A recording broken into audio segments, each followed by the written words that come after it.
안녕하세요. 말씀 한 줌. 오늘은 요한복음 12장 20절에서 26절 말씀을 함께 살펴보도록 하겠습니다. 제가 먼저 본문을 읽을게요. 명절에 예배하러 올라온 사람 중에 헬라인 몇이 있는데 그들이 갈릴리 벳세다 사람 빌립에게 가서 청하여 이르되 선생이여 우리가 예수를 배웠고자 하나이다 하니 빌립이 안드레에게 가서 말하고 안드레와 빌립이 예수께 가서 여쭈니 예수께서 대답하여 이르시되 인자가 영광을 얻을 때가 왔도다. 내가 진실로 진실로 너희에게 이르노니 한 알이 미리 땅에 떨어져 죽지 아니하면 한 알 그대로 있고 죽으면 많은 열매를 맺느니라.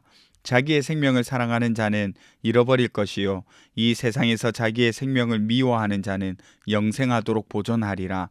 사람이 나를 섬기려면 나를 따르라. 나 있는 곳에 나를 섬기는 자도 거기 있으리니 사람이 나를 섬기면 내 아버지께서 그를 귀히 여기시리라. 아멘.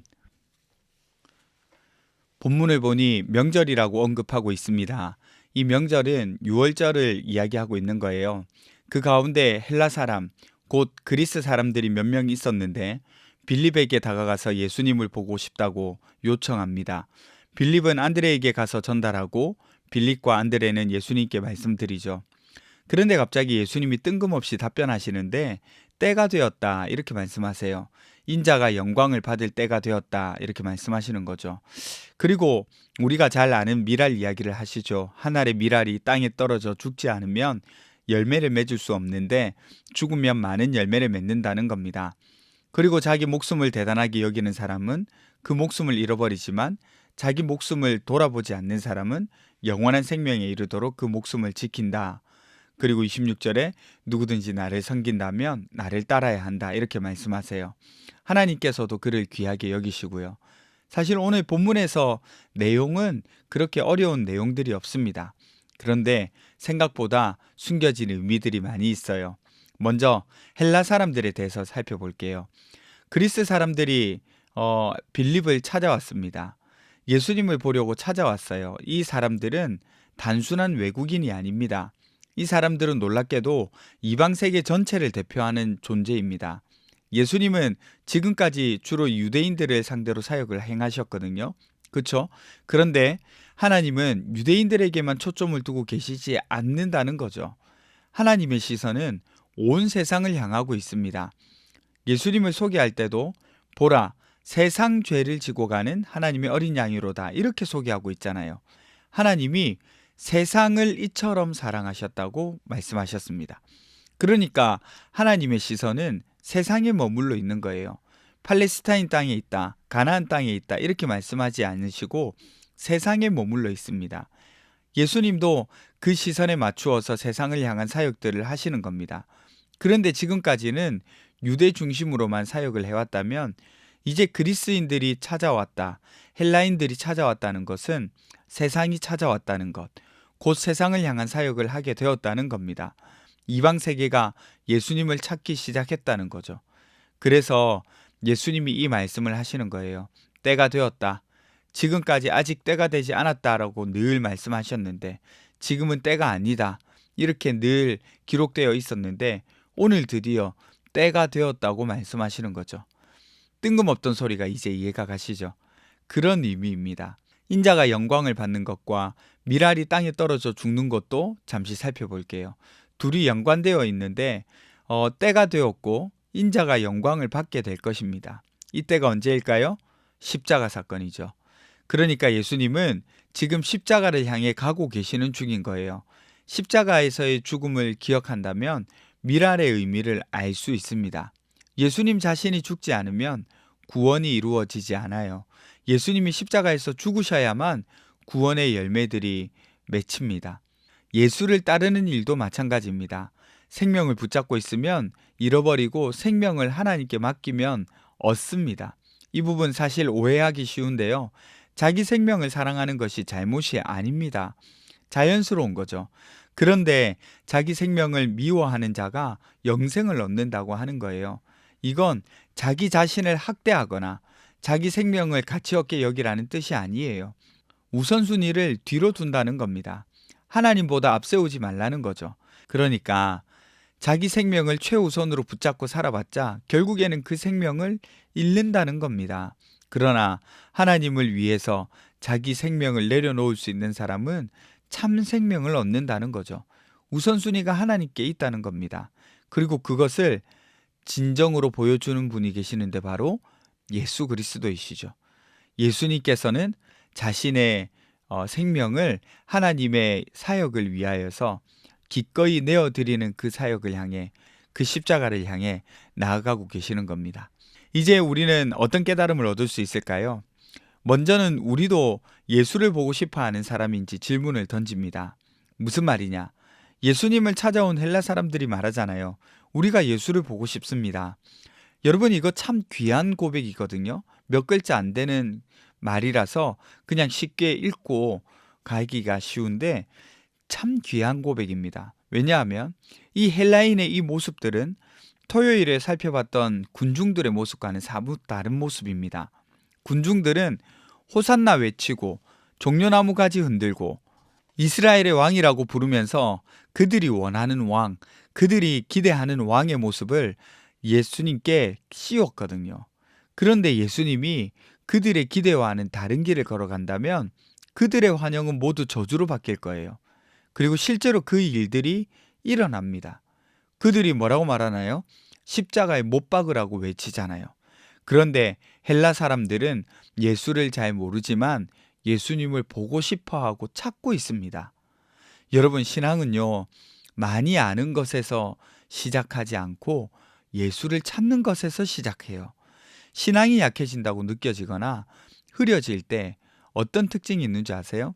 예수보다 다른 것을 더 찾는다는 겁니다. 오늘 본문이 우리에게 물어보는 거예요. 우리는 지금 무엇을 찾고 있냐고. 우리는 주님을 찾는 사람들이 되어야 하겠어요. 다른 한 가지를 더 살펴보려고 합니다. 예수님이 자기 생명을 사랑하는 자는 잃어버릴 것이라고 말씀하시죠. 다소 극단적인 희생을 강요하는 말처럼 들리지만 그렇지 않습니다. 삶의 중심을 두고 하시는 말씀이죠. 삶의 중심이 어디에 있냐는 질문입니다. 사람은 누구나 생명을 소중히 여깁니다. 문제는 무엇을 가장 먼저 붙잡고 있냐는 거예요. 각자 인생의 가치 중에서 중요하게 생각하는 것들이 있잖아요. 그런 것들이 인생의 중심이 되면 결국에는 그것에 묶이게 되는 겁니다. 하지만 하나님이 중심에 계시면 신기하게도 우리 생명의 영역은 좁고 편협해질 것 같은데 더 넓어지고 더 생동감 있어지는 거예요. 그래서 예수님은 나를 섬기려면 나를 따르라 이렇게 말씀하시죠. 우리 삶의 우선순위를 잘 정하여서 예수님을 따라 살아가셨으면 좋겠습니다. 기도할까요? 첫 번째는 예수님을 많이 아는 것이 아니라 예수님을 찾는 자들이 되게 해주세요. 두 번째는 우리 삶의 우선순위가 제일 먼저 예수 그리스도임을 고백하며 살게 해주세요. 우리 함께 기도하며 나가도록 하겠습니다.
사랑이 많으신 하나님, 우리가 예수를 찾는 자들이 되게 해주십시오.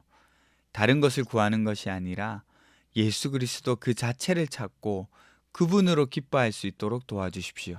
또 우리 삶의 우선순위가 제일 먼저 그리스도께 있음을 고백하면서 나아갈 수 있는 저희들 될 수 있게 도와주십시오.